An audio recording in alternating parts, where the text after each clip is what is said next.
ভারতে আবারও করোনা সংক্রমণ বাড়ায় সতর্কতা বাড়ানো হয়েছে দেশের স্থলবন্দরগুলোতে। এরই মধ্যে দিনাজপুরের হিলি ইমিগ্রেশন চেকপোস্টে কাজ শুরু করেছে মেডিকেল টিম। এছাড়া আলাদা পদক্ষেপ নেওয়া হয়েছে বন্দর কর্তৃপক্ষের দ্বারা।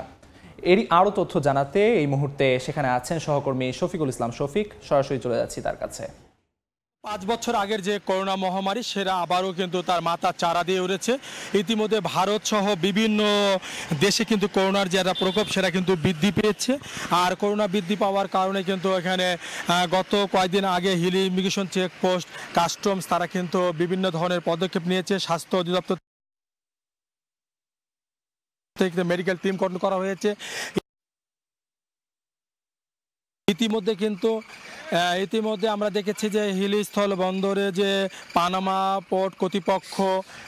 কর্তৃপক্ষ এবং কাস্টম তারা তাদের বিভিন্ন ধরনের পদক্ষেপ নিয়েছে। তারা এখানে যারা স্বাস্থ্যবিধি নিশ্চিত করতে আমদানিকারক ব্যবসায় যারা আসছেন তাদেরকে তারা মাস্ক পরিধান সহ হ্যান্ড স্প্রে বিভিন্ন ধরনের তারা কিন্তু পদক্ষেপ তারা গ্রহণ করেছে। আমরা সকাল থেকে দেখেছি কাস্টমসের পক্ষ থেকে তারা কিন্তু বিভিন্ন ধরনের স্বাস্থ্যবিধি নিশ্চিত করতে যতটুকু স্বাস্থ্যবিধি মানতে যা করণীয় তা কিন্তু তারা করছে। বিশেষ করে আমরা দেখেছি যে স্থল বন্দর যে পানামা তারা কর্তৃপক্ষ আজ থেকে তারা বিভিন্ন ট্রাকে তারা ভারত থেকে যে ড্রাইভার আসছে তাদেরকে মাস্ক দেওয়া হচ্ছে। মাস্ক পরিধানের পর তাদেরকে বিভিন্ন তাপমাত্রা তাদেরকে মাপা হচ্ছে। মাপার পরে স্বাস্থ্যবিধি নিশ্চিত করে তাদের যে কার্যক্রমগুলো আছে তারা সে কার্যক্রমগুলো তারা কিন্তু এখানে পরিচালনা করে আসছেন। আমি এখানে হিলি পানামা কর্তৃপক্ষের সঙ্গে কথা বলার চেষ্টা করেছিলাম, কথা বলেছি। তারা জানতে চেয়েছিলাম, তারা বলছেন গতকাল থেকে হিলিস্থল বন্দর দিয়ে ঈদের ছুটি পর আমদানি শুরু হয়েছে। বিশেষ করে এখন পর্যন্ত সরকারিভাবে কিন্তু এখনো নির্দেশনা না আসলেও তারা ব্যক্তিগতভাবে নিরাপত্তার স্বার্থে তারা এই স্বাস্থ্যবিধি নিশ্চিত করে তারা কিন্তু মাস্ক পরিধান করছেন। তাদেরকে আমরা দেখতেই পাচ্ছেন তাদেরকে কিন্তু বিভিন্ন ধরনের জীবাণুনাশক তাদের স্প্রে করা হচ্ছে। তাদেরকে মাস্ক পরিধান সহকারে তাদের প্রত্যেকটা তাপমাত্রা নিয়ন্ত্রণ করা হচ্ছে। তারা আরেকটা জিনিস জানিয়েছেন যে উপজেলা স্বাস্থ্য বিভাগ থেকে কিন্তু তারাও কিন্তু যোগাযোগ করছেন। আর তারা বলছেন যদি কারো শরীরে তাপমাত্রা বা করোনার সিমটম থাকে তারা আইসোলেশন কিন্তু হাকিমপুর স্বাস্থ্য কমপ্লেক্সে কিন্তু এই ধরনের ব্যবস্থাও রয়েছে, একাধিক সিট রয়েছে। এখানে মেডিকেল টিম কিন্তু গঠন করা হয়েছে যাতে করে সব ধরনের স্বাস্থ্যবিধি নিশ্চিত করতে সব ধরনের প্রস্তুতি বর্তমানে নেওয়া আছে, এমনটাই তারা বলছেন।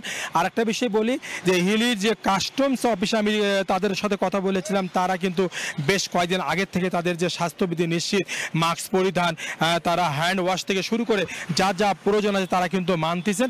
আর বিশেষ করে যে আজ থেকে তারা বন্দরের যে কার্যক্রম তারা আজ থেকে তারা শুরু করেছেন। আর ব্যবসা